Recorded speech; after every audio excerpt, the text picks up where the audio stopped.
guys, this is Charlotte, and you're watching Going In Raw. What's up, it's your girl, Sasha Banks, Legit Boss, and you're watching Going In Raw. You like that? What's up? This is the most must-see WWE superstar of all time and his lovely, gorgeous wife. Marie. And you are going in SmackDown Live. This is the glorious one, Bobby Roode, and you're watching Going In Raw. Hey, friendo, Steve here. And Larson. And welcome back to Going In Raw, the only pro wrestling podcast you need to be listening to right here at youtube.com/Steve and Larson, available wherever fine podcasts are. Be sure to hit that subscribe button and the notify bell next to it. Make sure you're always getting your new Going In Raw notifications. I say that every single time. It's probably just background noise when I say be sure to check your... It's like the buzzing of a fridge. Isn't that what Tom York said? That's all I am now when I say that. But I'll be honest with you. Has anybody, when I say that, does anybody ever think, gosh darn it, Steve has a good point. I really should make sure that bell I should make sure that bell is rung. Exactly. So I don't know. You know what? I'll say this. I've gone through our YouTube comments before, and there's been a couple times Bill said, I got unsubscribed. Yeah. My bell notifications weren't activated. Well, that's why I'm bringing it up now, because I say that just on autopilot. And now I really want to stress, listen, people, they might have unsubbed you. They might have denotified you. Yeah. So check it. Make sure you're all good. We're also in the audio realm. Stitcher, iHeartRadio, Google Play, Spotify, I think. Yeah. Of course, the Apple iOS podcast app, and CastBox. We have a wonderful partnership with them. We ask that you give them a shot. It's free to download iOS and Android devices. Yeah. Look up Going In Raw. Hit that little subscribe button. Yes, please. And hey, maybe even leave us a comment. We're on the road to 2,000 comments. We are. We're kind of still on the road to 1,000 legitimate comments, but True. the friendo Graham Maloney. Heart was in the right place. Graham man. Maloney. He really, Heart was in the right place, but don't do that. So there is all that. We're also on the Patreon at patreon.com/Steven Larson today. Right before the question thread, after the recap bit, I'm going to give the shout outs to the July patrons because I neglected to do that, and I'm back on that. We've got a couple. We've been focus grouping our Patreon to see how we can make it more but better. More but better. Yeah, I like the idea of like different, like more tiers. Like there's not sad tier, but obviously tiers, not. Reward tiers. Yeah, TIER. There's the $5. Yes, there's the $5 $5 reward tier, but maybe like a $6.66 reward tier, or $666 tier. That is, nobody's gonna do that. I would basically feel uncomfortable if they did, unless they were like super rich. Anyway, so yeah, lots of great. So for example, $5 and up a month gets you access to our daily post-show yay or nay. It's yay. Monday through Friday, we do it. Saturday and Sunday, nay. Nay, correct. But mostly yay. Mostly yay. And it's a lot of fun. And then $1 and up, you get that once, and then once a week. And then you also get unfettered access to our Discord, which has a wealth of emotes, I think is what they call them. Even at $1 a month and upwards, every episode of Going In Raw. Ad-free. Ad-free. Yeah, ad-free. It's on the Patreon wall. We basically just take this stream, eliminate the link from the Twitter feed, and then boom, we don't put any ads in it. That's how it works. So you'd be surprised, $1 a month goes a long way. It really does. Yeah. It's more than we get from individuals in ad revenue in a month. If you watch every video. Right, exactly. Yes. Yeah. So good stuff. So yeah, we got a couple more shirts coming up at ProWrestlingTees.com. We got to finish that Chill Roman one. / Can you send me that thing you showed me the other day? No, I want to do it myself. I want to try to do it. It was my idea. I know, and you sent me the bait. You said I'm not going to change much of what you sent me. I'm just going to add to it. Collaboration. All right. Collaboration. Then if you do it and I have notes, I give notes. I'm very excited. The Ravi in chat says Steve is rocking the just out of bed look today, or is it just me? Nah, man, I'm kind of, that's kind of my thing now. Well, I used to keep a tight ship up here up top for a while. It's debatable. And now I'm just letting it go, man. All right. I'm letting the hair grow. I'm going to see where that takes me in life. I'm 40, So I'm just gonna. That's your midlife crisis, long hair phase. Right, exactly. Until you realize it's a terrible idea and you cut it all off. And then I'll be regretful of that decision. That's what I did. And I just cut it all off. Well, you can't do long hair very well. Like that doesn't work with you. With me, it works a bit better, but with you, it doesn't. Anytime you look at pictures of you with long hair these days, it's like, oh, what was I thinking? It looks terrible. No, sometimes I'm like, oh wow, it looks really good. Like under a hat, it looks great. Yeah, but you can't wear a hat all the time. I could if I wanted to. Anyways, then you'd lose a lot more of that up there. That might be myth busted. I don't think that's actually true. Oh, I don't know. I don't think that's true. I wore a hat a lot during my life. Oh, is that what explains? Mm-hmm. Oh man, look at baseball players. Once they hit like 32, 33, no hair. Oh man, because they wear hats all the time. That's why I gotta get some of that Hims for Hims.com. What's the promo code for that? I believe it's GIR. Is it GIR or Raw? Or Raw, one of the two. I'll have to check that. Anyways, I got my Joey Ryan and Candice LeRae shirt on because I have got some words for Gargano today. That whole little bit in NXT cracked me up. What do you think of NXT in a nutshell? It was fun. Yeah, it was fun. I enjoyed it. What was the main event? Oh God, well, that was weird. We got like a 4-star Otis Dozovich match. Just confirm Hims. Forhims.com/GIR. There you go. That's what it is. It's not even a sponsored episode. Nice. Yeah. So, that main event was really good. Holy crap, that was really good. That again, NXT is WWE Select, right? They have lots of time to put those matches together. And what's funny is that I told you this I think a couple days ago. I was watching Breaking Ground again, and Otis was. There was a couple things that I kind of remember NXT wise. Otis was in the tryout group that was there during the first couple episodes. Yeah. Allison Kay was also there, but Otis was there, and he tried to do a promo, and they kind of poo-pooed it, and then they said, "Well, can you dance?" And he did the worm, and everybody loved it, right? Yeah. That's funny. You can't do a promo, so the first thing they ask is, "Can you dance?" Well, I think it was Sarah Del Rey piped up and said, "Can you dance?" Just to sort of break, because he was like nervous and he didn't know what to say. Gotcha. Just to sort of like try to get something out of him, and then he did the worm, and everybody, and Regal's like, "Very well, you did something unexpected. Nobody expected it. Very good." And but then Lacey Evans got up there, and I don't know if you remember this or not, but she delivered this like super like impassioned promo about how her dad died of an overdose 2 years before. Yeah. I had no idea that she then grew up to become Lacey Evans. So that was it was like, oh, cool. Because I was like, who is that? Because her hair was like permed or whatever. Mm-hmm. It's like, who is that? It's Lacey Evans. So lots of cool stuff there.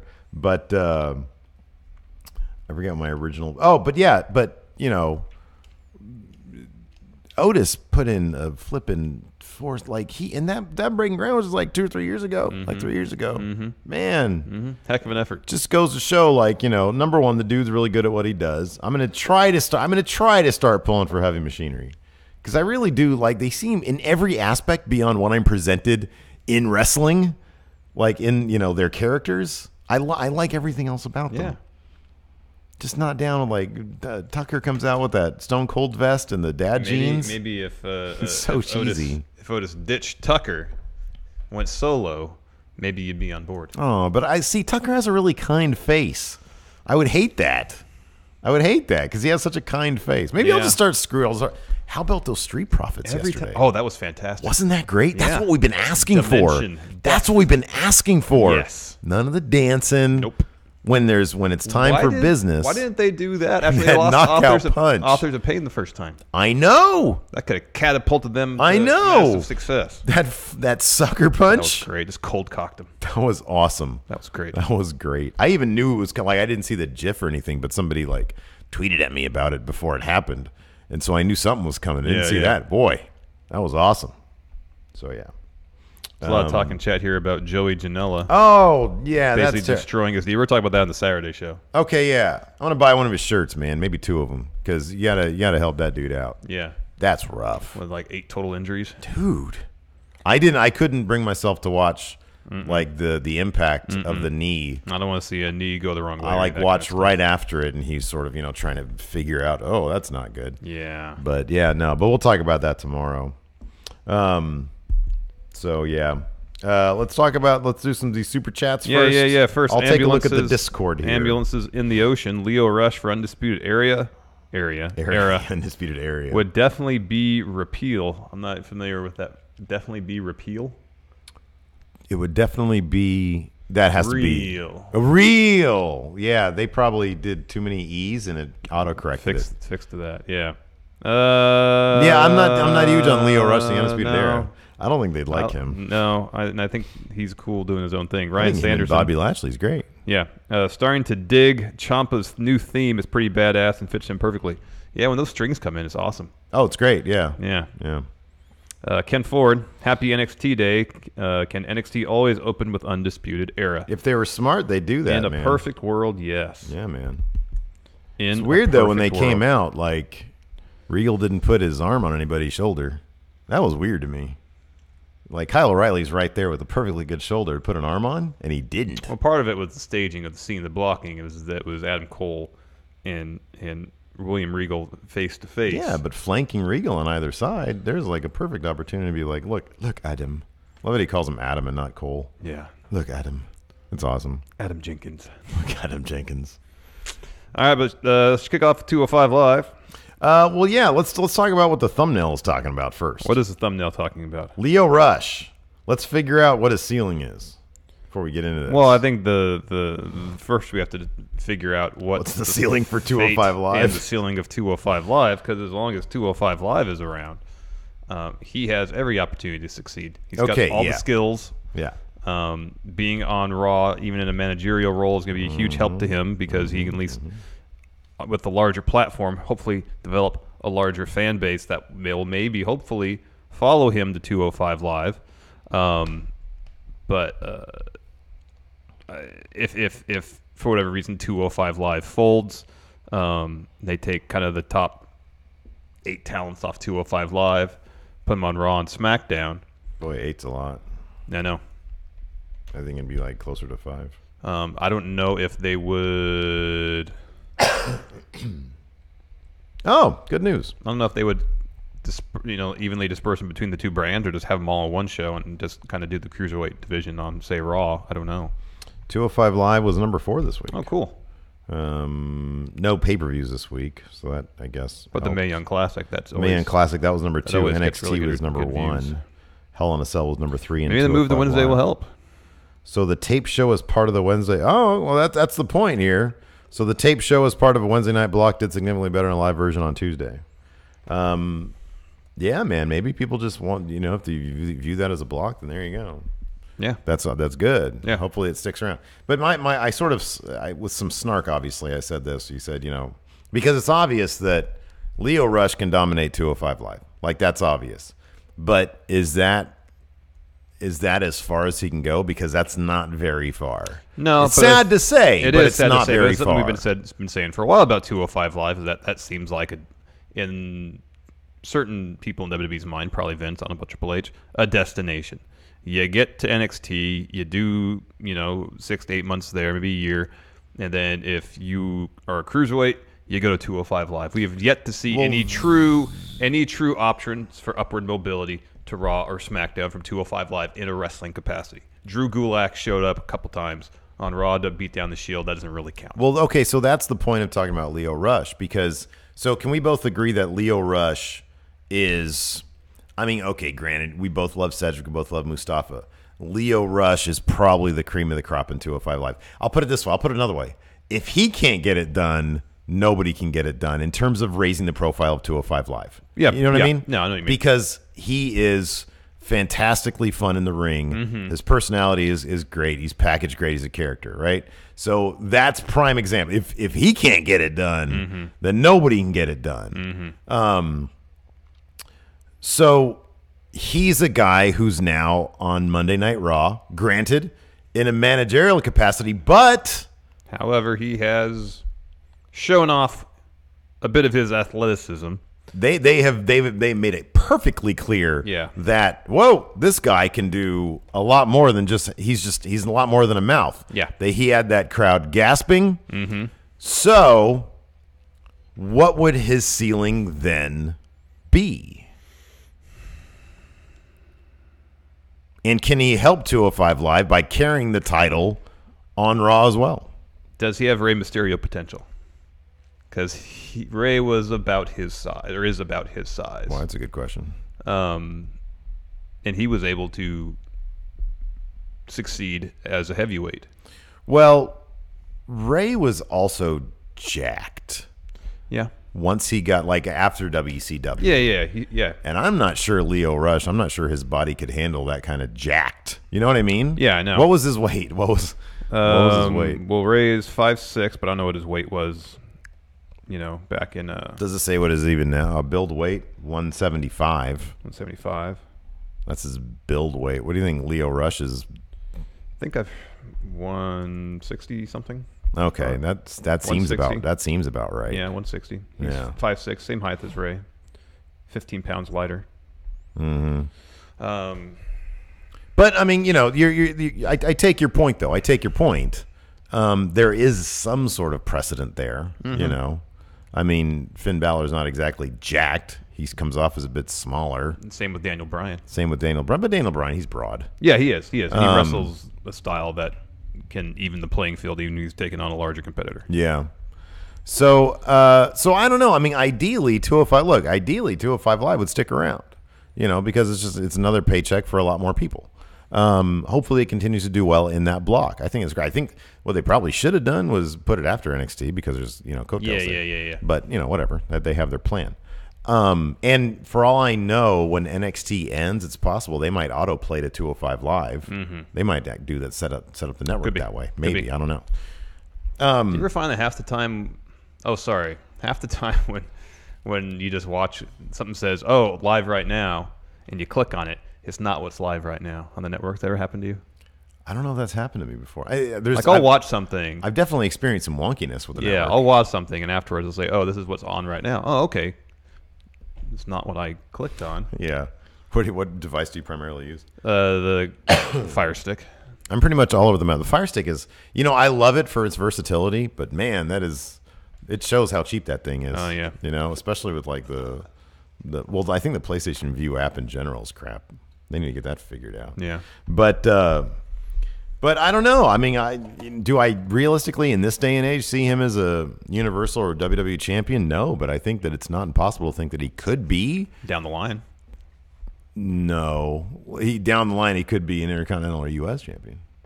Which I guess is just... Depends how popular he gets. I guess it's just a stone's throw away from the WWE championship. Yeah. And he's still super young. Yeah. But yeah, I don't know. I don't know if it's just how good he is and how much they see in him, and that's why he's moved on to Raw, or if they're testing out, let's do this with some other people. I mean, obviously we've seen it with Drake Maverick, but that's not a good example to use. No. I still say Mustafa Ali and Cedric Alexander would be a killer tag team. Oh, heck yeah. Yeah. Anyways, yeah, so 205 Live kicked off with... Noam Dar versus Lio Rush.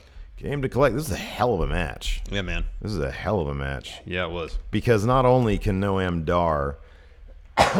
Look, nobody has Lio Rush's quickness, but he's sort of suited to at least...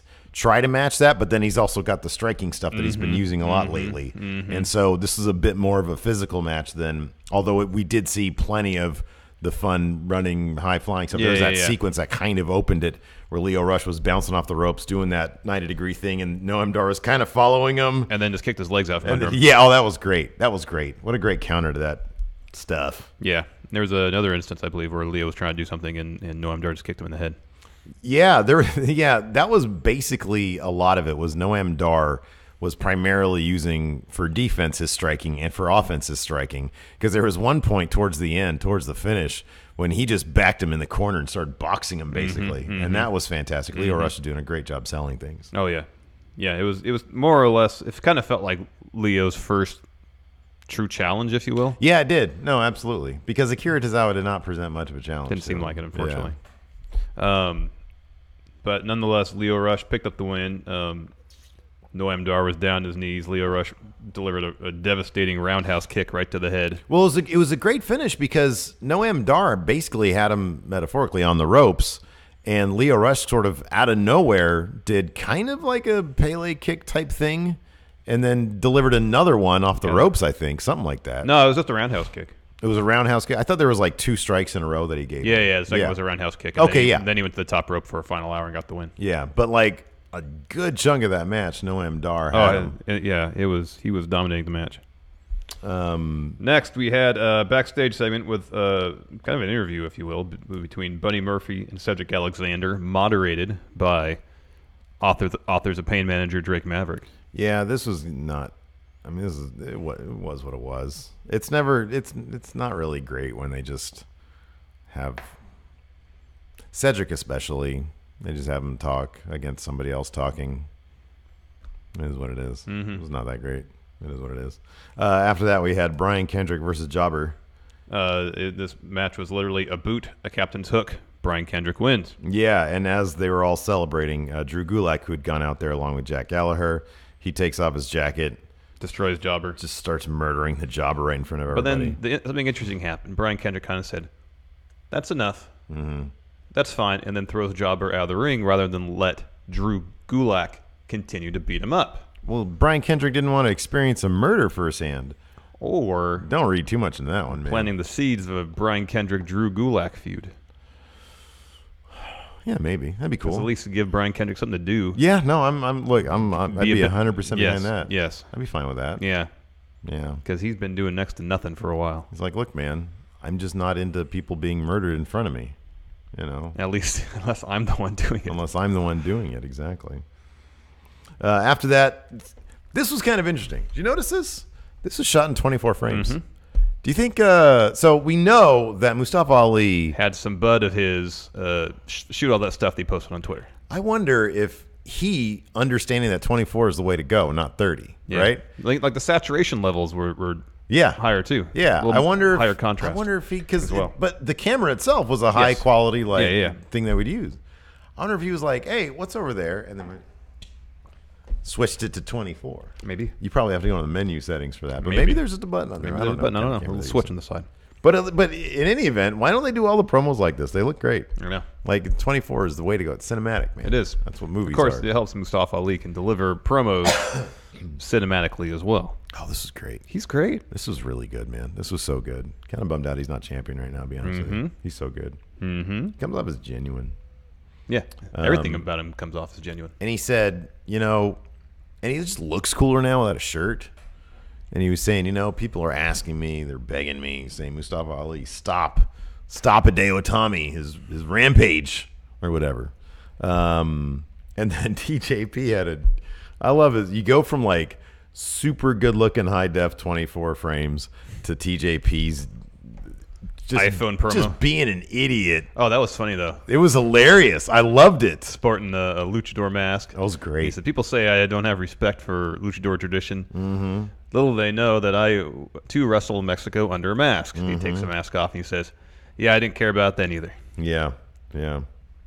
Healed TJP's actually turned out to be a pretty interesting and entertaining character. I know. I love it because I'm trying to put my finger on like what he is as a character. He's just I guess he's just a dick. Yeah, He's just a dick. He's just a dick. Yeah, that's awesome.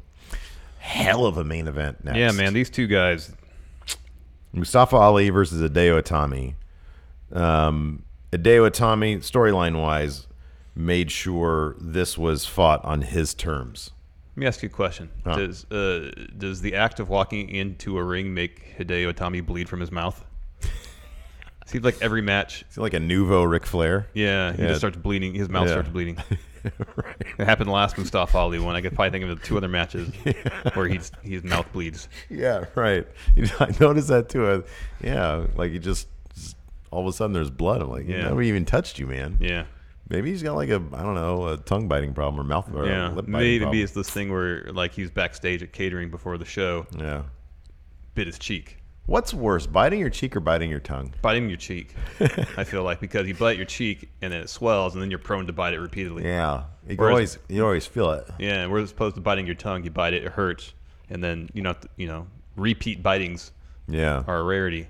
Whereas you bite your cheek once and it swells, you bite again, you're going to be biting that at least 4 more times over the next week. Yeah, and every time, I know, and it gets worse. It swells up more. Maybe just perpetually is doing that. Maybe. It's not. It's never healing in time for him not to bite it again. Could be. Sounds like hell. Sounds like the Twilight Zone right there, man. Yeah, man. Anyways, so this match was so brutal, so vicious, and it was a double count out. Yeah. I like this double count out. I do too. Because for one thing, this match was like 25 minutes. It was like 25 minutes. I checked it out. It was like 30 minutes left in the show. Yeah, I really like they're letting the main events of 205 Live really breathe. Yeah. We're just doing 2 matches an episode. Crowd was huge into this within about 15 minutes, so that was good. They were chanting 205, which is awesome. They brought a bunch of people who had, all the empty seats. They'd pack those in like they do, and they were really into it. What was the deal with that that bit from the top? And I'm 90% sure this was properly scripted, but Hideo Itami was going for a superplex. Mustafa Ali was able to fend him off. He throws him, and as soon as he launches Hideo Itami, he goes for a frog splash. So they're in the air at the same time. Hideo lands with his knees up for defense, and what's his face lands on the knees. Ali lands on the knees, but in a way that looked really nasty. Yeah, but then they played it as if Mustafa Ali landed the move. Right. I think it's just. Did commentary try to play that? Okay, he went for a pin right away. Yeah. And I mean, I think the deal was maybe there was supposed to be a slight beat longer before Mustafa went off or something. That could be. Because that's the nature of you landing on, I guess, the way Hideo landed. His legs just happened to be up. Did I have enough time to straighten them out? So I didn't look at the. I looked at the replay, but I didn't. To your point, I didn't look to see if maybe the momentum of Hideo being pushed off carried Mustafa to that go. Was supposed to be the spot, yeah, because it was sort of like the Okada Tanahashi spot where Tanahashi pushes Okada off the top rope and follows him directly as Okada's still in the air with a high fly flow. It looked really cool though. Yeah. It was one of those spots that it looked botchy enough to play into the narrative that this was an ugly match. Yeah, because that's what the problem. That's what the thing about this match was. It was ugly because Hideo Itami wanted it to be, and Mustafa Ali was willing to play along with that, and I loved that. That was really good. Yeah, there was that one spot towards the end too where Hideo Itami's under the bottom rope, and Mustafa Ali just leans through the ropes and starts pummeling his face. Yeah, which he doesn't normally do. Yeah. That's one thing I like about Mustafa Ali. He's a face, but he's not afraid to throw hands. I know. And he's not afraid to bring the intensity. And he can sell like it really hurts. Yeah. Man, that's awesome. Seems like some of it does really hurt. Talk about this finish. This was spectacular. So Hideo Itami's on the apron. Mustafa Ali goes to the top rope. We don't know what he's going to do. And then he does a 450 onto Itami while Itami's on the apron. The thing that I loved about this. They both roll off the apron onto the mat on the outside. And 10 count, they're counted out. The thing that I loved about it, so like they do use apron spots a lot these days, probably more than they should. This was one of those where, for example, like Tyler Breeze got apron powerbomb by somebody. It was Kevin Owens. Yeah, Kevin Owens. I mean, you really need it wasn't necessary in that situation. You know what I mean? They do too many of them. The thing that I loved about this was that, number one, I'm not sure if we've seen a 450 splash on the apron before. Like, not outside of New Japan anyways, like New Japan maybe. But I don't know if we've seen it here in 205 Live or WWE. But, man, the thud, that like when it's a big impact on the apron, it's loud. You can hear it. It's super loud. And that made this on the apron even more impactful. And it makes total sense that there's a 10 count and they can't get up. So I loved it. I thought it was great. I think it was a fulfilling finish, and you rarely get those with double countouts. Yeah, when the story of the match is fight an ugly match to try to essentially beat the other person into giving up, and it ends this way, it makes sense. Yeah, because absolutely. both competitors just expended themselves so much, they just can't answer the 10 count. Yeah, good stuff. It was good. Next, NXT. Another fun episode of NXT. Show opened with William Regal coming out to the ring about to give an update on the Aleister Black investigation, but he was basically instantly interrupted by Undisputed Era. They walk down. Adam Cole gets in Regal's face and says, "I want my title shot. I want my North American title rematch. Ricochet's been ducking me. I want a match and I want it now." And Regal says, "You've never asked me for a title shot." Adam, You've never asked me for a title shot before. In fact, you were in favor of Ricochet versus Pete Dunne because you were hoping that Pete Dunne would soften up Ricochet. Mm-hmm. Yep. And then you came out and interfered. Which was unfair to Pete Dunne for his title opportunity. And then Adam Cole, so he didn't even deserve it. That was awesome. They're so great. And so Regal said, and then also Kyle and Roderick Strong are talking about War Raiders, saying, why you let them just like cosplay Vikings just running wild. Why you let them bother us like this? Exactly. And then Regal says, okay, well, in 2 weeks, Adam Cole, you will get your North American title rematch against Ricochet and Pete Dunne. And then in 3 weeks, Undisputed Era will have to defend their tag titles against War Raiders. War Raiders. War Raiders. It was great. It's just the perfect dynamic. Mm-hmm. It's the principal and, freaking 3 Zach Morrises. That's what it is. Mm-hmm. It's awesome. So yeah, that was a great opening again. Anytime Undisputed Era opens the show, it's going to be a great opening. It's sad that there was no arm on shoulder business happening. Well, that's kind of your gimmick, man. Yeah, well, I don't know when if I'm ever going to get another chance to interview him again to redeem myself. They had Charlotte on the day before. They had Charlotte available the day before I was there. Couldn't redeem myself there. Probably never going to get another opportunity. How would you redeem yourself? Put your arm on the other shoulder? I don't know. Or offer up your shoulder for Kyle O'Reilly to put his arm on. Yeah, I'd do something like that. I'd get a selfie and I'd put my freaking arm on his shoulder. That's my redemption. Just more of the same. That seems doubling down, not so much redemption. At this point, because that's my thing, I have to do it. All right. So I have no room to grow is what I'm saying. Yeah, man. no, you don't. Yeah. Anyways, next up, Johnny Gargano interview. This was great.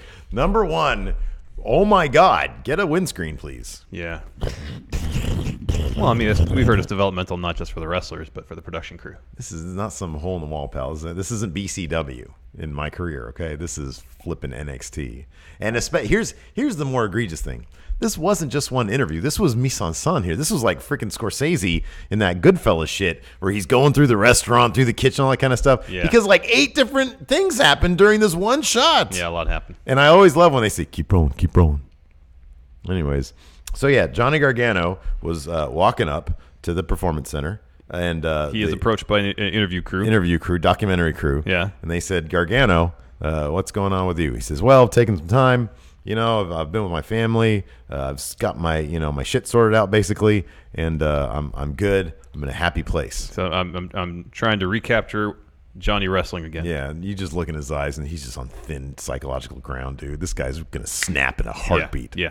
They said, why did you apologize? Well, he said, I'm sorry. I told the crowd I'm sorry for, losing out on that NXT title. I'm sorry for getting Ciampa the title, all that kind of stuff. Well, I'm kind of betraying his own values, too. Yeah, exactly. And it's like, oh, man, you are so going to go off the deep end. That's going to happen. So then him and Candice start to walk off, but Lacey Evans rolls up, and she starts talking crap to Candice LeRae. And, in fact, she, gives a little bit of the old F-eyes to Johnny Gargano a little bit. She takes the finger, runs it down the middle of his chest here. And Candice grabs arm. Yeah. It's like, no, you don't do that. Yeah, exactly. She wants to throw hands right there. Sure, you can. And so, but the entire time, the mic is just. Yeah. Right?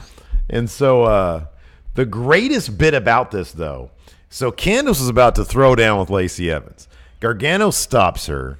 Lacey Evans walks off. She's got a head full of steam because he's saying, it's not worth it, it's not worth it. She starts trucking off. He starts walking, but then does the greatest thing ever. He does the little jog to catch up that every guy who's been in a relationship has done at some point when their wife is upset or their girl is upset about something. And storms off. You got to catch up. You start to walk.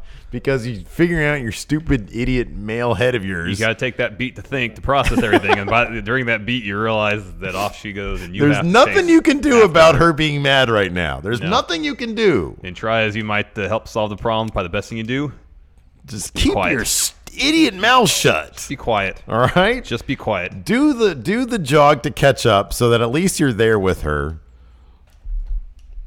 Oh, I thought that was great. He did the little jog, dude. Oh, man, that was awesome. That's so great.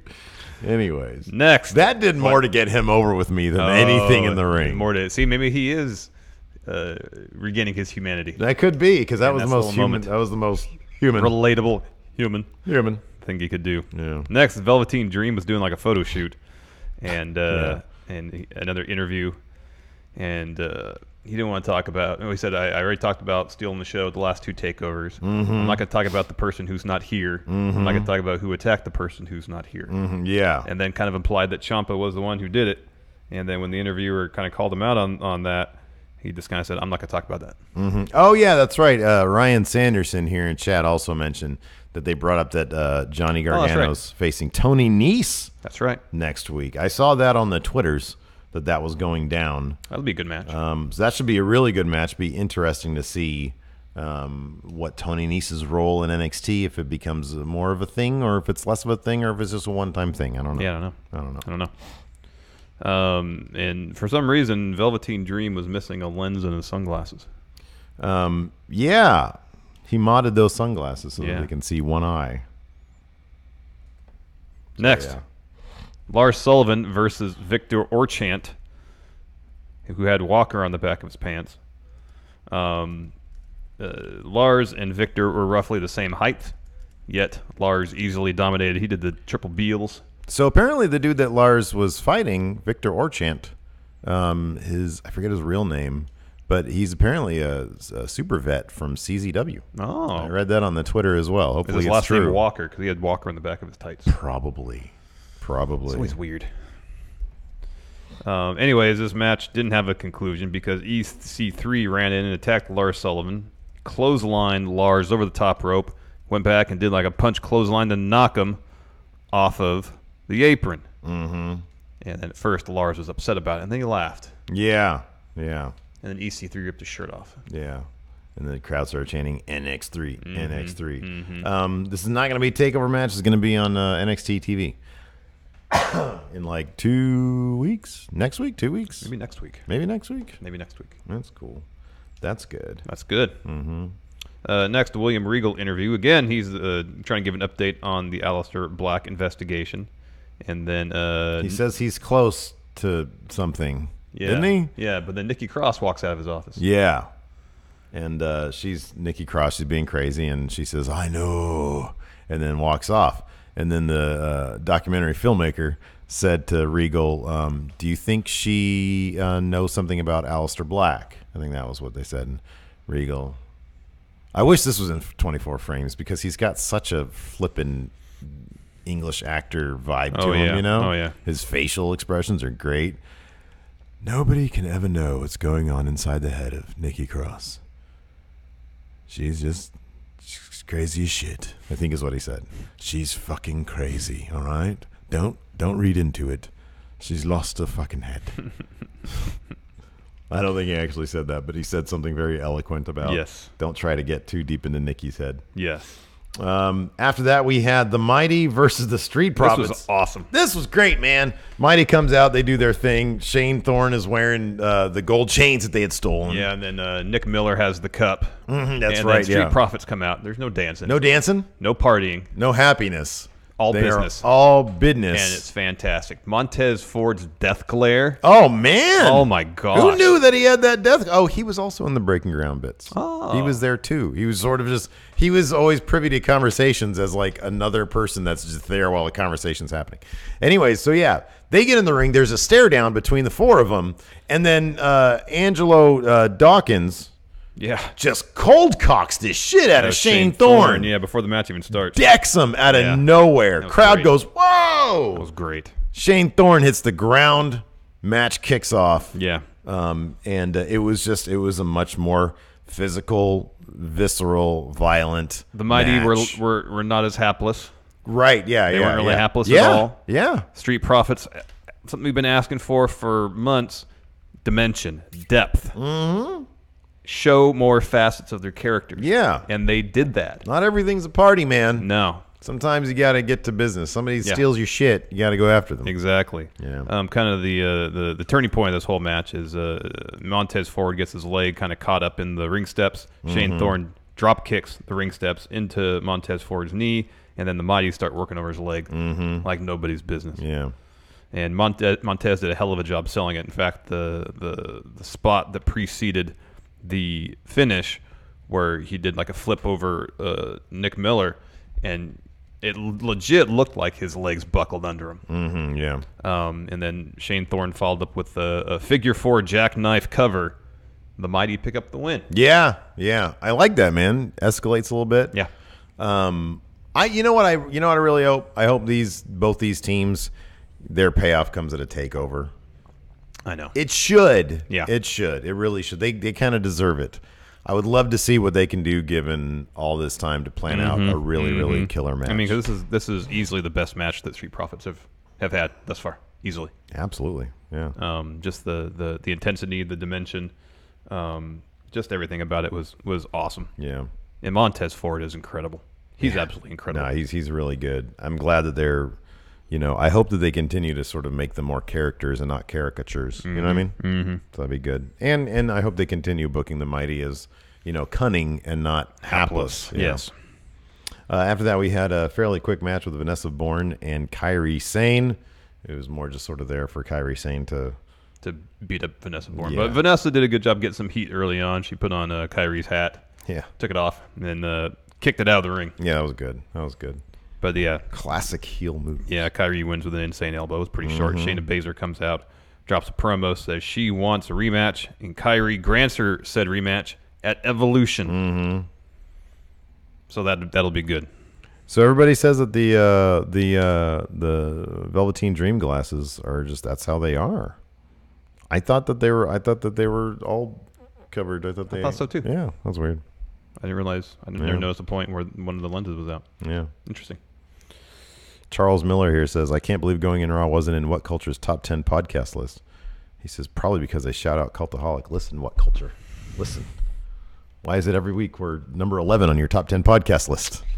Do they do that weekly or monthly? I don't know. I don't know what they do. Or just a one-time deal. Look, man, Simon Miller. I gave him a big old hug when I saw him. I love Simon Miller. He's a good dude. And then I forget the other dude's name. He has a beard and glasses. Yeah. He's a very sweet guy. Yeah. Followed him on Twitter. Can't remember his name. But, hey, I will say this. What Culture, the fact that they're able to keep on keeping on after they lost everybody. Yeah, I know. In their wrestling division. Yep. Except for Simon Miller. Yep. Good for them. Not easy to do. No. Yeah. Not at all. Anyways, I like them. I think they're good people. Yes, agreed. Next, we got a Keith Lee interview. Man, this guy. Let him read the phone book. Can this guy just narrate my life? Look at Steve walking on the sidewalk. This is what we need as soon as possible. We need a Keith Lee Samoa Joe feud. Oh, man. Can you imagine the back and forth? That's why I suggested. And no in-ring action. No. Just debates. Just have them deliver like Shakespeare to each other. Yeah. Oh, man, there you go. Man. Yeah, some Bard. Absolutely. Yeah. I'm down for some Bard. Yeah. Let's bust out some Bard. Yeah. Trying to think of a good one. Something with some good back and forth between Asking the wrong guy. like some Richard III or something like that. Maybe. Don't know. Henry Don't V. know. Sure, why not? Tempest. What's the Rosencrantz and Guildenstern are dead? Well, yeah, that's more of that wasn't actually Shakespeare. They were characters in Shakespeare. Bit characters in Shakespeare. Yeah, it's a Tom Stoppard thing. Even better. Yep. Tom Stoppard, the Bard. Collaboration. I guess so. Anyway, so he delivers his interview. He goes walk through a door, and You think Shakespeare's real, yay or nay? Was he a real person? Did he actually write that shit? Because there's some controversy. No, about I'm that. aware of that. You think it's sure, why real? not? I don't know, man. Whatever. I don't know. Maybe he did, maybe he didn't. Yeah. Hopefully he did. Hopefully he's just some dead guy out there who's not. I mean, does he have an estate that's still making money off his work? I don't think so. There has to be, right? That stuff's all got to be in the public domain. Well, there's It's like 500 years old. like his likeness, even his likeness. I think so. Shakespeare estate can't. Is there a Shakespeare estate? I don't know. So many questions right I know. now. Holy shit! We should just go adapt the Shakespeare property and not pay for the rights of it. Why are we doing that? I don't know. Man. Anyways, Going in Bard. Yeah, there you go. Keith Lee walks into a room and there's Kona Reeves about to be interviewed. Let me ask you something. Kona Reeves. What Is about it him? possible that Triple H sees him in the same light as they saw Elias? Maybe he's just too good for NXT, and they're just waiting for him to go to Maine. I had that thought last night. He's got a very expressive face. He does. I don't really believe anything he says, though. Me neither. I think what I just said is completely out of the realm of possibility. I kind of feel like it's just him doing a Ric Flair impersonation. Yeah. That's what it is. Yeah, okay, yeah, right. I mean, right. not the obvious. He's not trying to talk like him, but he's trying to be Ric Flair So I was circa sitting there like just- 1981. Yeah. I was trying to figure out what to do with Kona Reeves because it's obvious that what they did is just like the thing that they should not have done the most. You know what I mean? What they should have done, instead of doing this kind of Ric Flair early 80s thing, just make him to an 80s movie bad guy. Yeah, I know. You said that before. Just do that. Yeah. What if they did this? Because he does bear a slight resemblance to The Rock. A little bit. Because I think he said that before. And then I was like, oh, I can kind of see that. What if you do this? You just give him the gimmick of Rock from that one picture with the fanny pack and the turtleneck and the chain and the mom jeans. That's his gimmick. He's just that. He's just 90s Rock. From that one picture. Yeah. Yeah. All right. Because that 90s Rock was super over. Yeah, he was. You know. So Well, The Rock was, not Rocky Maivia. put him in that outfit and just have him walk around. People will be so confused. Like, wait, are you supposed to be The Rock? Are you cosplaying? Yeah. You know, So yeah. are you The Rock or Kona Reeves? Yes, I am. Yes, I am. So, yeah, him and Keith Lee have a back and forth. Kona Reeves is saying, oh, you're that guy, that Keith something guy who's supposed to be limitless. Psh, I don't see anything limitless about you. He said it kind of like that. I know. And Keith Lee just talks, and it's like heaven descending. You know, I know. it's great. And then Kona Reeves says something about being NXT's And it's finest. just garbage out of his mouth. And then Keith Lee cuts him off and says, "We'll fight, and then you'll bask in my glory." Yeah. Oh, and you just want to get wrapped up in his arms. You know, Man. just have him talk Yeah. to you. Yeah. No matter what he Read says. stories. Read stories. I want him to read that Samoa Joe bedtime There story you go. to me. There you go. That'd be great. Keith Lee, can you read me The Very Hungry Caterpillar? On Tuesday, he ate through 2 oranges, but he was still hungry. Oh man, that's awesome. And then he was a beautiful butterfly. And I'm just crying, I know, tears it's pouring bawling. down. Main event: Otis Dozovich versus Tommaso Ciampa. That was a hell of a match. This is a hell of a match. Hats off to Otis for putting Being on dumped on his head and living, Twice. and yeah, holy moly, yeah, this was really and good. kudos to Ciampa for doing what an old school heel champ would do: make your opponent look like $1 million. Yep. Talk about old school. Otis is like the most old school looking Oh, I know. wrestler, man. This guy would be huge in Texas in like 1983. But hopefully he'll be huge in 2018 in the WWE. Yeah. I'm pulling for these guys. Good. Man, I cannot stand their. Part of it with Tucker, I think he needs to grizzle out a little bit. Like grow that beard out. He's got the ingredients for a beard. Grow it out. Yeah. You know, put some gray in it. I kind of feel like instead of wearing the singlets that go up, put a little leg on them. Shorts further down. I don't know why. Like the singlets bug me. More like amateur wrestling tights. Yeah. I don't know what it is. I'm not sure. I'm not huge on those type of singlets. Period. Right. I don't think they're flattering really for anybody. But I don't know what it is. It's like So- it doesn't fit with their whole. Here's the thing. It's still unclear whether the former construction workers are just construction enthusiasts. That needs to be I don't clarified. think they're either. There's construction involved in their gimmick somehow, and that needs to be clarified. Nonetheless, whether it is strictly a decorative thing, I just feel like the singlets doesn't work with the whole construction stakes and weights thing. Okay, It just doesn't work in terms of their packaging. So if you add them together, or if you split the difference between the two of them, Bray Wyatt is their median body. Yeah. Okay? Yeah. See what I'm saying? No, I understand. And that stuff nothing tight worked on that. So you need to go more of a Harper Rowan route or Bray Wyatt route. Yeah, that's what I'm suggesting is don't do the singlet. Yeah, nothing tight though at all. Because you were saying even like I just alter the think it'd be singlet. better if there was a little bit of a leg on it. Yeah. It would look more comfortable. Yeah. Because I just see them wrestling in the singlet. I'm like, how do they not have a wedgie? But also, yeah, there's that. But also when Tucker came out to head, because at one point Ciampa was like, "Screw this! This guy's way better than I figured he'd be." Yeah. He starts hightailing out of there. He gets headed off by Tucker, who's wearing kind of a Stone Cold-esque outfit And some jeans, right? He had some he had just like a black leather vest with some stuff on it, and then he had some like really awful Kmart looking jeans, right, with no shirt underneath. It just looks kind of scuzzy. Doesn't look great. Alex C's right. Have them in overalls and hard hats. Construction Well, enthusiasts. yeah, then you're like, there you go. Yeah. Or make them former prisoners. It worked for that one dude, Nails, right? Yeah. I don't know. They need baggier stuff. I agree Yeah, totally. yeah. They need stuff that breathes. Like coveralls, something like that. With the sleeves cut off. Something like that, man. That would work. Yeah. Anyway, this is a really good match. was a good match. Otis had the upper hand for a vast majority of it.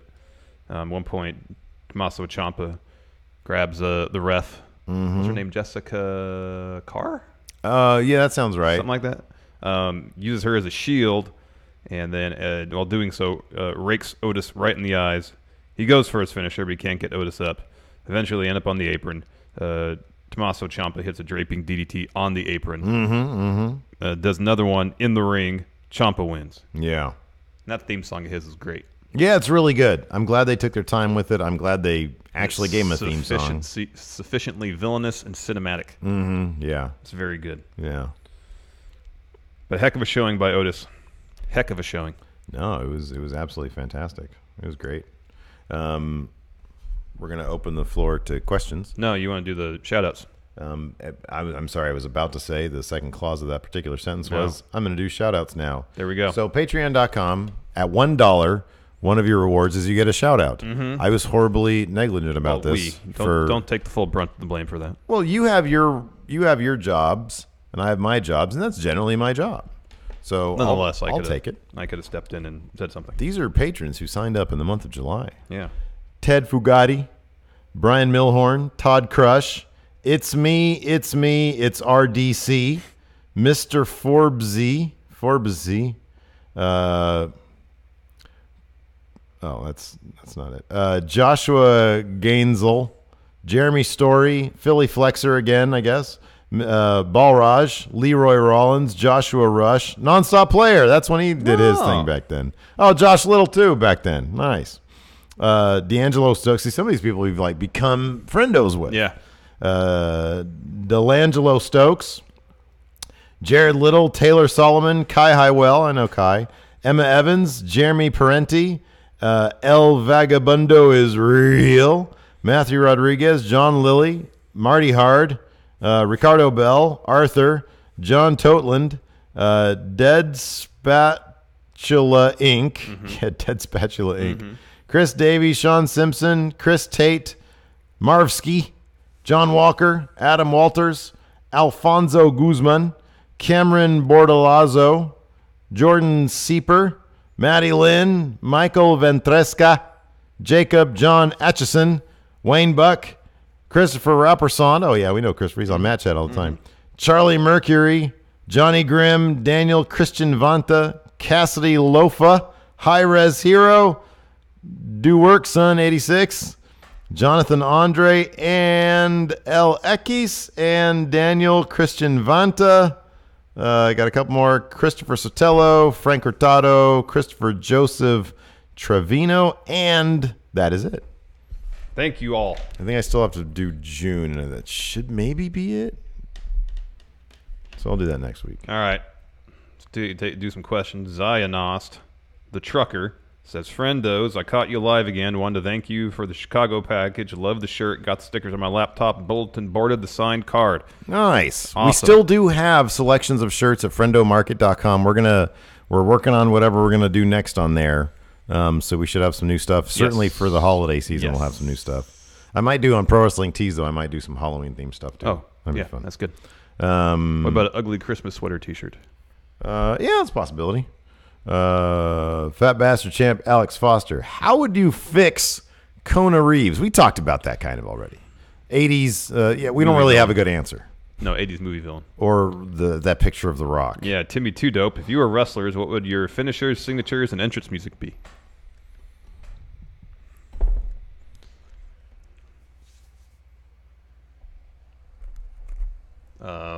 Entrance music would be Outcast's Explosion.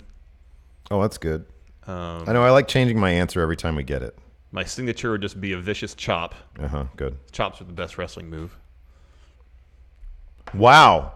I'm sorry. Your finisher would be a chop? Signature. Oh. Well, how would you? So most people just have chops. Like Kojima does the real quick ones. I would do that, but like full power. So we bah bah bah like 10 of them in a row. Oh, okay. So like you would need some sort of like move to signal that you're going to do that. Yeah. Like to the crowd. Yeah. Like you'd go spit on your hand. Yeah. I know. Oh, yeah. There you go. Like that. Oh, everybody knows. What would you call it? What would you call that signature? I don't know. You didn't ask to name them. Okay. That's what it would be. Sorry. Finisher. Yeah. That one's more difficult. Second rope pile driver. Your turn, Steve. Oh, that's really good.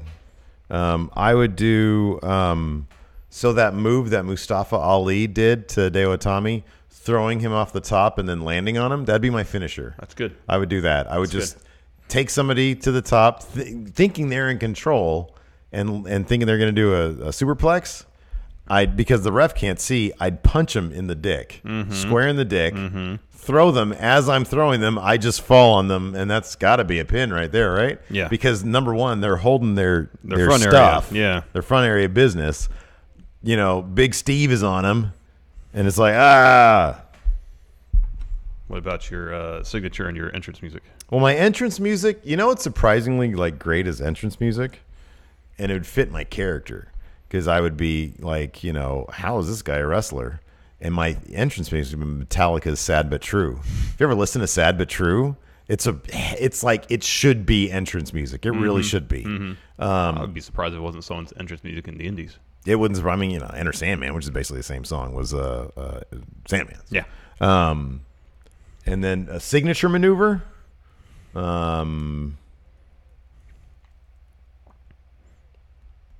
It'd be a test of hand strength. So you know how you said you lit. Well, I would go. It'd be like an old school business deal. Spit in my hand, put it out there, and challenge. Yeah. But joint manipulation. Yeah, but then for whatever reason, I always had I'd be booked to have the strongest handshake ever, and I would just crush. It'd be like Superman 2. Yeah. Right. You're envious now, aren't you? Because No. all that stuff is good. No. I mean the infinite forever chops is a better idea. Well, you just stole it from somebody else. So I'm gonna make it better. Yeah. I wonder if 2K19 will have that sequence we saw where somebody just shoves somebody off the that'd be corner and great. falls on I him. don't know. It seems to be a new thing these days. Do you have any Patreon questions? Oh, sure. Horton, here's a new writer. According to reports of ratings dropping a lot since last year, I believe Larson's Roman Diesel comparison is even more accurate. That's actually true. What superstar could be pushed in the main event to bring ratings back up? How do you fix Raw from having 2.4 million views or watch viewers, whatever it is?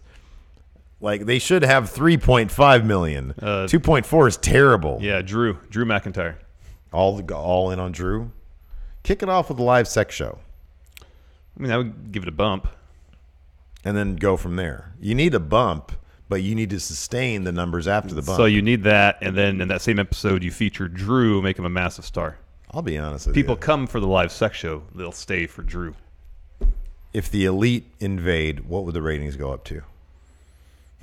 Where are they at now? 2.4? 2.4? They go back around 3. You think they would just get a bump of 500,000? Mm-hmm. I'm thinking like 10, 11 million would tune in. I don't think It'd so. be like MASH numbers. Was it like 33 million, something like that? That was more like 70. Was it that many? Oh, because so. like the Super Bowl's like 100, isn't it? Yeah, these days. Man. Eduardo Cabo Verde, while a great match, Black's removal from the triple threat robbed us from a moment where Ciampa calls for the DIY finisher and Gargano has to choose. Oh, yeah. Mr. Michael Law, 2011, thoughts on a family storyline of Rhea Ripley, Pete Dunne, and William Regal. Jose GGR, was Velveteen Dream Completely no sold that question. Oh, I'm sorry. What was it? You didn't say anything afterwards. So No, literally, as I finished reading it, you started reading that one. What did you say? Thoughts on a family storyline of Rhea Ripley, Pete Dunne, and William Regal. So it's revealed that Regal is like their uncle or something? And then Or father. Or their father. And then Pete Dunne and Rhea Ripley are brothers and sisters? Mm-hmm. That doesn't really seem like something NXT would do. It's a bit soap opera, isn't it? Yeah, NXT usually doesn't do that kind of stuff. Yeah. I mean, if they do it right. I mean, I'll put it this way. I would rather see just like a ride along. No, you know how that could work. So I heard they're doing. I got this in Pro Wrestling Sheet. There's some sort of Hardy special Halloween Hardy Halloween at the Hardy House. Yeah, like that, which is going to be like a final deletion type thing without a match. I'm assuming. Yeah, right. Or at least he won't be wrestling probably. I would see them in a. I would actually no. You know what I'd love? That as a reality instead of Total Divas, it'd be like total British people. It'd be like reality show with a bunch of NXT UK people. All right. That'd be sick. Yeah, that'd be interesting. Wouldn't you love a reality show? Just a British strong style reality show. Yeah, that'd be good. Wouldn't that be great? That'd be really good. The Adventures of Trent Seven. Oh, heck yeah. And the title would be like space in between each word. Yes. Yeah. Or letter. Yes. Alex C. Samoa Joe versus Keith Lee exclusively on C-SPAN. I'm telling you, that's a money feud right there. Just let him talk. Dude, right there. That's what you do right there. Cameron Bortolazzo. Who is the most underrated wrestler of 205 Live? Cameron thinks it's TJP, who has made leaps and bounds as a character since winning the Cruiserweight Classic. I'm going to say Arya Daivari. He does really good character work. Who is that? Where He's has really he good. been? He's really good in the ring, and we haven't seen him in months. Yeah. I don't think we've seen him since Greatest Royal Rumble. Apart from the Twitter videos he's done. No, you're right. That was weird. They did those videos because they were like highly produced. Yeah. He's really good. Like he wasn't just doing that on his own, unless he was, which is insane. I think it's TJP also, to be honest with you. It's TJP. How about that Neville going off the grid? That's weird. Yeah. That's weird. Something's up there. Maybe Adam Mayhem's onto something. That could be, man. If he shows back up in the WWE. That'd be weird. Maybe that was part of Triple H. I don't know. I gotta go look into that. Why wouldn't he have just said he's no longer under contract? Yeah. I don't know. Truth exposed. Chilluminati, baby. Thoughts on Dark Phoenix trailer? He just says, Bree mode. The what trailer? Dark Phoenix trailer. Haven't seen it. Is there a Dark Phoenix trailer now? Is there an X-Men trailer? Is that what Dark Phoenix is? Yeah. There's a trailer for that? I guess. They didn't stop making those crap movies. Those movies are terrible, man. He also says, will you guys do hoodies for the fall and winter? If we can find a good deal to get them printed, yeah. I'd love to do hoodies. Yeah, I know. We got to figure, but like part of the central problem is that you're obsessed. You want zip hoodies. I prefer zip ups, yeah. And I want the pullover. I don't know how we're gonna get past that. Offer both. Cost prohibitive. Need a single. We'll have to pull it, I guess. Yeah. I'm kind of curious now. Because here's the thing: if the poll to me doesn't lie, right? Yeah. I'm totally willing to go with whatever I poll would be too. wants, I'd be right? too. Because at the end of the day, we're not making them for ourselves. We're making them for the friendos. Correctamundo. And I like zip hoodies. I do. I just feel like they would prefer pullover. But I'm not going to be the final word here. 1 for pullover hoodies, 2 for zip hoodies. In chat, we'll get the final answer here. All right. I feel like we should do a Twitter poll. Yeah, we'll do a more scientific. It's kind of like a totally a focus group type. Yeah, deal. this is just a preliminary focus group because we have chat here. Jeremy Carden, this is the first time I've woken up early enough to catch a live stream. 2 sweet friendos. Nice. Thanks for joining us, Jeremy. I don't even know Velcro. What does that even mean?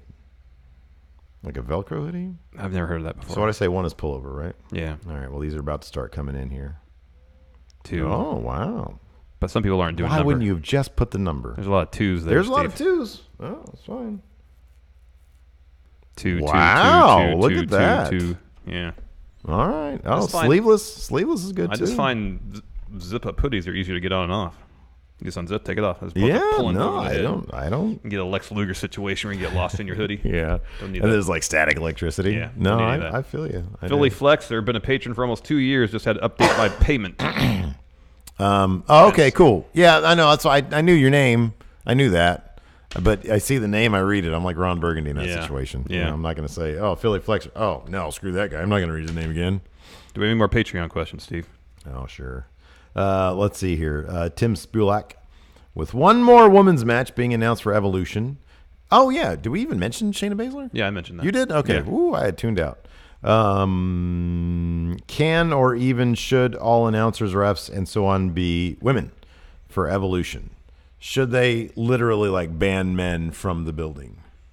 Well, I think kind of no, they shouldn't. I think that it should just be a celebration of women's wrestling, and I don't think that you have to like completely remove the idea of men from that.